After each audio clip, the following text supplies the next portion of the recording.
Falafel બનાવવા માટે મેં અહીંયા છે ને મોટા ચણા લીધા છે. કાલે સાંજે મેં પલાળી દીધા હતા. અડધા બાઉલ જેટલા ચણા લીધા છે. ધાણા જીરું લીધું છે અને મરી પાવડર લીધો છે. એક કાંદો કાપી લીધો છે. 1 ચમચી જેટલા મેં આખા ધાણા લીધા છે. 8-10 લસણની કળી લીધી છે. થોડા એવા ધાણા લીધા છે લીલા અને બેકિંગ પાવડર લીધો છે. તો ચાલો રેસીપી શરૂ કરીએ.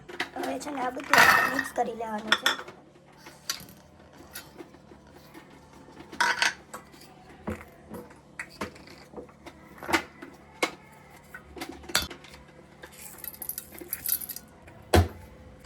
હવે આપણે મિક્સર ગ્રાઇન્ડ કરી દેવાનું. આપણું બધું મિક્સર ગ્રાઇન્ડમાં પીસીને તૈયાર થઈ ગયું છે.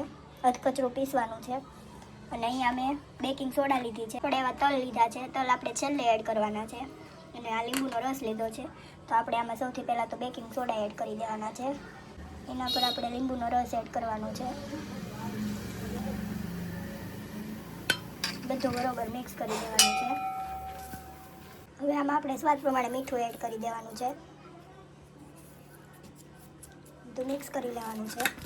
તો હવે આપણે છે ને આના આ રીતે રાઉન્ડ બોલ તૈયાર કરી લેવાના છે. તો જો આપણા બધા ફલાફલ રેડી થઈ ગયા છે. હવે આપણે એને તળી લેવાના છે. એના માટે મેં અહીંયા તેલ ગરમ થવા માટે મૂકી દીધું છે. તો જો તૈયાર છે આપણું ફલાફલ. મેં અહીંયા સોસ સાથે સર્વ કર્યું છે. બહારથી એકદમ ક્રિસ્પી અને અંદરથી એકદમ સોફ્ટ એવા બની ગયા છે. જો રેસીપી ગમી હોય તો લાઇક, શેર, કમેન્ટ અને સબસ્ક્રાઈબ કરતા જજો. રાધે કૃષ્ણ.